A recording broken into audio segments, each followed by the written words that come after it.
Kuna siku inaitwa Yaumu Arafa, yani siku ya Arafa. Hii siku ya Arafa imezungumziwa sana na wengi. Siku bora sana ambayo ni siku bora kwa masiku ya mwaka mzima. Siku bora ni hizi siku 10 kuanzia tarehe 1 mpaka tarehe ya 10 mwezi wa 12 wa Kiislamu, Dhulhijja.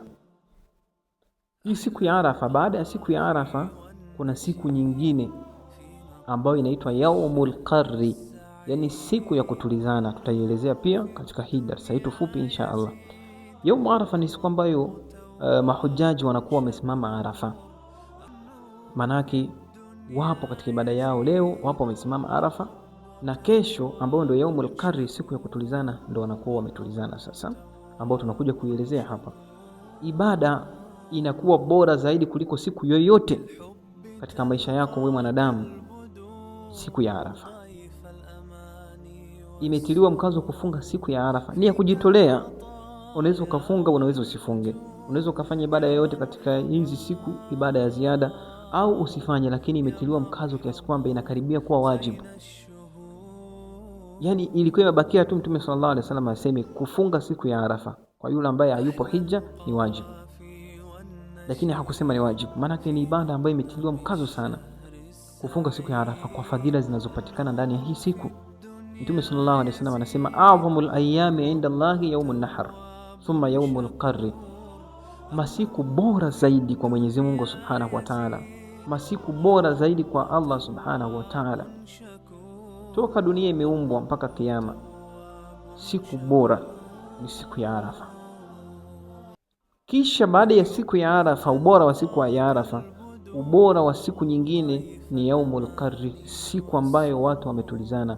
Leo ni siku ya Arafa, kesho mahujaji wanakuwa Mina, wametulizana baada ya kusimama Arafa. Ndio ikaitwa Yaumul Qarri, ay yaumu istiqrar, siku ya kutulizana na kupumzika.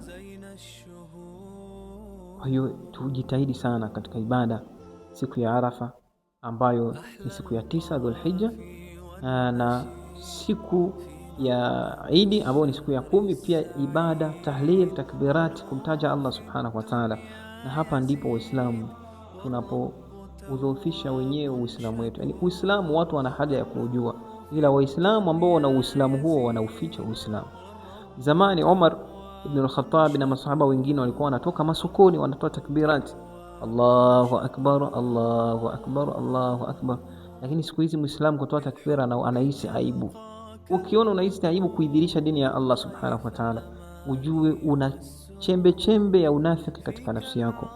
Yaani ukiona kwa nini nivae kanzu watanionaje? Kwa nini nivae kofia? Kibaragashia, kibandiko watanionaje? Kwa nini nifuge ndevu watanionaje mimi Muislamu? Kwa nini? Ujue wewe bado sio Muislamu. Mwenyezi Mungu anasema ya ayyuhalladhina amanu dukhulu fi silmi kafa, ingieni katika Uislamu wazima kwa miguu yote.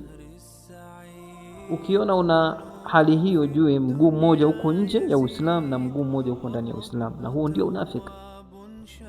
ndio unafiki.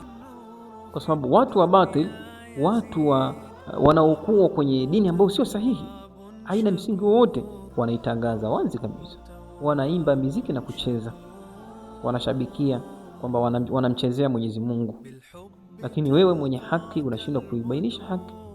Watu hawatojua haki kwa Waislamu wenyewe kuificha haki. Kwa sababu kubwa wengi kutokujua haki ni Waislamu kuificha haki, na wataulizwa Waislamu, kwa nini mlipewa haki na mkaificha? La tubayyinunahu linnas wala taktumuna, ni lazima mbainishe kwa wanadamu, muwabainishie watu na msifiche. Kutokuvaa kanzu wewe na kutokudhihirisha Uislamu, tayari umeficha Uislamu. Hilo ni kosa katika Uislamu. Na katika kuadhimisha Uislamu ni kudhihirisha alama za Uislamu, na miongoni mwa alama za Uislamu ni kumtaja Allah kwa sauti mtaani, watu wanakusikia. Huyu anasema nini hicho? Kuna ambaye atakuja kukuuliza unayosema ni nini? Utamwambia haya ninayosema ninamtaja Mwenyezi Mungu. Mwenyezi Mungu anasema hivi na hivi na hivi. Kumbe ndio Uislamu, na mimi naomba niwe Muislamu. Mtu anasilimu kupitia takbira uliyoitoa mtaani. Sasa zamani masokoni, misikitini, njiani, masahaba walikuwa wanatoa takbira kwa sauti, lakini siku hizi Waislamu wanakwenda msikitini kwa kujificha, wanapita vichochoroni, ameshafika kwenye uwanja wa kuswali. Akitoka uwanja wa kuswali Idi anavua kanzu, anavua kofia, anarudi mtaani anakuwa kama vile sio Muislamu. Subhanallah, huu ni unafiki. Tujihadhari sana kwa siku ya Idi kutoa takbira kwa sauti. Hiyo ni sunna muakkada, bal min wajibat ala almuslim an yudhkira sha'ira alislam. Ni lazima kwa Muislamu adhirisha alama za Kiislamu. Jazakumullahu khaira, barakallahu fikum, wa assalamu alaykum wa rahmatullahi wa barakatuh.